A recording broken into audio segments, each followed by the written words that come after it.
काफ़ी दिनों से जो इंतज़ार किया जा रहा था सत्ता में बीजेपी आने के बाद कि मंत्रिमंडल का गठन कब होगा, आज मंत्रिमंडल का गठन होने जा रहा है। ये बहुत शुभ समाचार भी है आज राजस्थान वासियों को, क्योंकि राजस्थान की जनता भी इंतज़ार कर रही थी और जीते हुए विधायक भी इंतज़ार कर रहे थे। कयास लगाई जा रहे थे कौन बनेगा मंत्री और कौन नहीं बनेगा। दावा सभी ठोक रहे थे, उम्मीद सभी को थी। किसकी उम्मीद पूरी होती है अब पता लगने वाला है, बस थोड़े से ही घंटों का इंतज़ार है। बताया जा रहा है कि मंत्रिमंडल का जो गठन हो रहा है, ज़्यादा मंत्री 20 से 22 मंत्री ही बनाए जाने हैं। अब ज़िले की अगर बात करें, राजस्थान की राज्य की बात करें तो 50 ज़िले हो चुके हैं।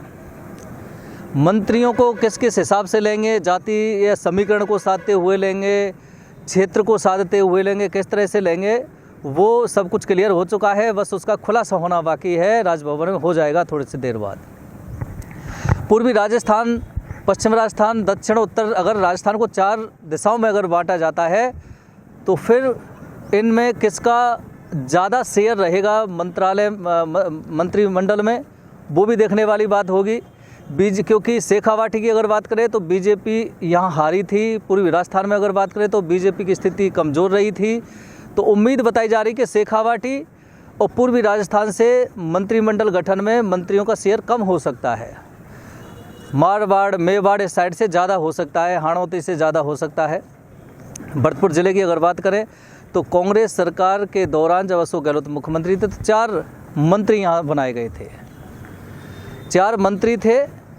लेकिन अब चूँकि 5 विधायक बीजेपी के हैं, मंत्री कौन बनेगा, कांग्रेस की रीति पर तो नहीं चलने वाली बीजेपी, लेकिन कौन बनेगा। और लोग ये भी बता रहे हैं, हालांकि चर्चाएं चल रही कि वो बनेगा, लेकिन बीजेपी में कुछ नहीं कहा जा सकता कि मंत्री कौन बनेगा, क्योंकि मुख्यमंत्री को लेकर जिस तरह से कसमकस हुई थी कि कौन बनेगा कौन नहीं बनेगा, ये बन सकता है वो बन सकता है, लेकिन बना ऐसा जिसकी कोई उम्मीद भी नहीं कर रहा था। तो ऐसा ही बताया जा रहा है कि बीजेपी की जो जनता सोचती है उसके उलट बीजेपी करती है। जनता का काम सिर्फ वोट देना है, लोगों को जिताना है, पार्टी को सत्ता में लाना है। आप बात यहाँ ख़त्म कर दीजिए। उसके बाद कौन मुख्यमंत्री बनेगा, कौन मंत्री बनेगा तो क्या पोर्टफोलियो मिलेगा, वो फिर बीजेपी पे डिपेंड करता है, पार्टी पे डिपेंड करता है।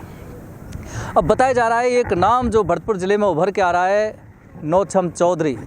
हरियाणा के नूंह की रहने वाली नौछम चौधरी को बीजेपी ने हरियाणा से लाकर राजस्थान विधानसभा चुनाव लड़ाया था। भरतपुर ज़िले की कामा विधानसभा सीट से वो चुनाव जीत चुकी हैं।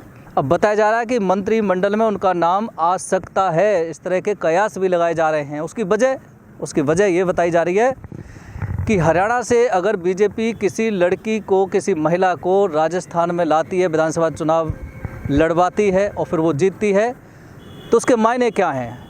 सिर्फ एमएलए बनाने के लिए ही तो चुनाव नहीं लड़ाया होगा, कहीं ना कहीं मंत्री बनाने की भी उनकी सोच हो सकती है। इसलिए उम्मीद की जा रही है कि कामा विधायक, बीजेपी विधायक नौछम चौधरी का नाम मंत्रिमंडल में आ सकता है। इस बात की भी आशंका जताई जा रही है। जो सर्वोपरि नाम चल रहा है, सबसे ऊपर चल रहा है, नौछम चौधरी आ सकती है। उसके बाद अगर उलटफेर करके हम देखें तो डी कुमेर से बीजेपी से जीते हैं डॉक्टर शैलेश सिंह, पहली बार जीते हैं। दूसरा उनका चुनाव था, डॉक्टर दिगंबर सिंह के पुत्र हैं, स्वर्गवासी।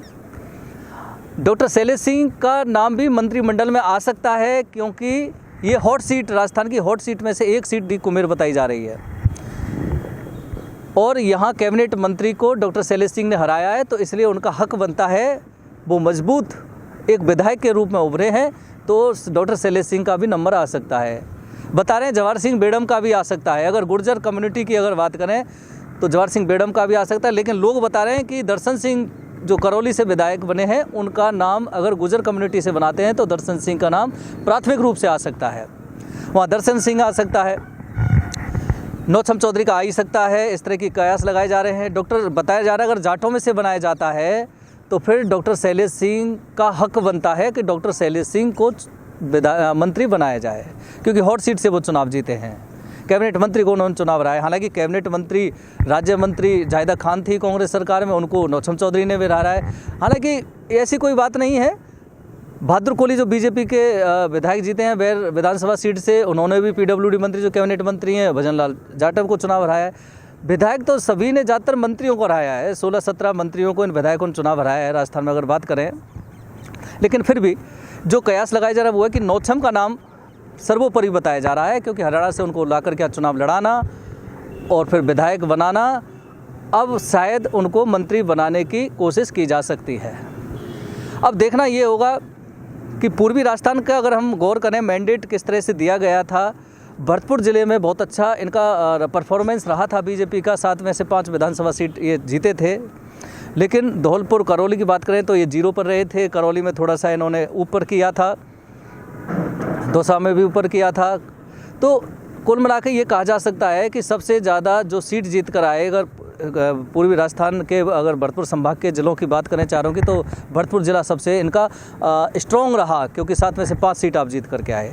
वो अलग बात है, एक निर्दलीय विधायक बयाना से ऋतु बनावत जीती थी, जो कि बीजेपी से बागी थी, शायद बीजेपी में जा सकती हैं, ये भी बताया जा रहा है।